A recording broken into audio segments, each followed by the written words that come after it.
Hello friends, कैसे हैं आप? आई होप आप सभी अच्छे होंगे। चलिए आज की स्टोरी शुरू करते हैं। राहुल बहुत बड़ी कंपनी में जनरल मैनेजर की पोस्ट पर काम करता है। बड़े शहर में रहने के कारण उसका उठना बैठना पढ़े लिखे लोगों के साथ ही है। उसकी पत्नी दिव्या भी काफ़ी सुंदर है और उसके ग्रुप में भी हाई क्लास घर की महिलाएं शामिल है। लेकिन राहुल ये कभी नहीं भूलता कि इस कामयाबी के पीछे उसके माता पिता का हाथ है, जो गांव में खेती करने के बावजूद अपने बेटे को पढ़ा लिखा कर इस काबिल बनाया। इस कारण वो उनको काफ़ी बार बोलता है कि आप साथ में ही आकर रहो, अब किस बात की कमी है। पर बाबूजी कहते हैं हमें गांव ही रास आता है और हम यहाँ खुश हैं।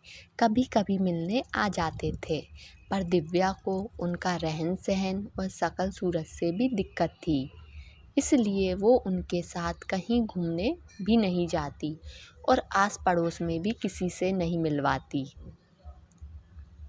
राहुल इस बात से अनजान था, क्योंकि उसके सामने तो ढंग से बात करती और घूमने जाने पर कुछ बहाना मार देती। आज दिव्या ने किटी रखी थी घर पर, तभी अचानक सास ससुर को आया देख घबरा गई। पता चला कि पहचान का कोई अस्पताल में भर्ती है, तो देखने आए हैं।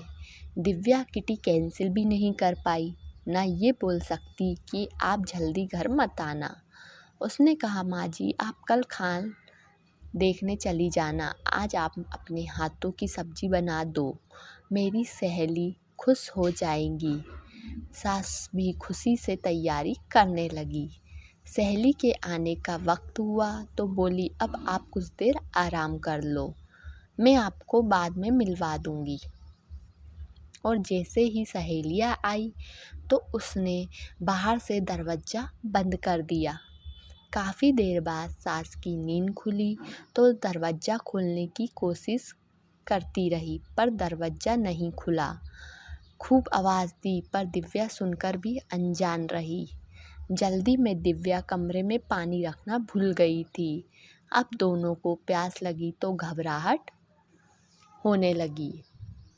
राहुल को पता था माँ को अस्पताल जाना है, तो वो छुट्टी लेकर जल्दी आ गया। देखा दिव्या की सहेली जा रही है। माँ की आवाज़ कानों में पड़ी तो दौड़ कर गया, दरवाज़ा बंद देख जल्दी से खोला। माँ को आराम से लिटाया, दोनों को उसने फिर पानी दिया। दिव्या घबराकर बोली, वो गलती से बंद हो गया होगा। राहुल को कुछ शक हुआ। उसने ज़ोर से चिल्लाकर कहा कि तुम्हें आवाज़ भी नहीं सुनाई दी क्या? तब दिव्या को भी गुस्सा आ गया और बोली, मैं नहीं चाहती थी तुम्हारे गंवार माँ पिता मेरी सहेली के सामने आए। बेचारे माता पिता चुप रह गए।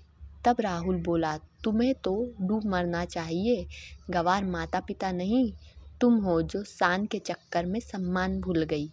इन माता पिता के कारण मैं यहाँ तक पहुँचा हूँ और तुम तो जिंदगी जी रही हो। इन्हीं की वजह से ये मेरे लिए भगवान है और इनका अपमान मैं बर्दाश्त नहीं करूँगा। तुम जा सकती हो अपने घर। दिव्या की स्थिति डूब मरने वाली हो गई। उसने बहुत माफ़ी मांगी, पर राहुल जिद पर अड़ा रहा। माँ बाबूजी से माफ़ी मांगो, उनके कहने पर राहुल ने उसे माफ़ कर दिया। तो फ्रेंड्स, ये तो थी हमारी आज की स्टोरी। अगर आपको अच्छी लगी हो तो प्लीज़ चैनल को लाइक, सब्सक्राइब और शेयर ज़रूर कीजिएगा। Thank you.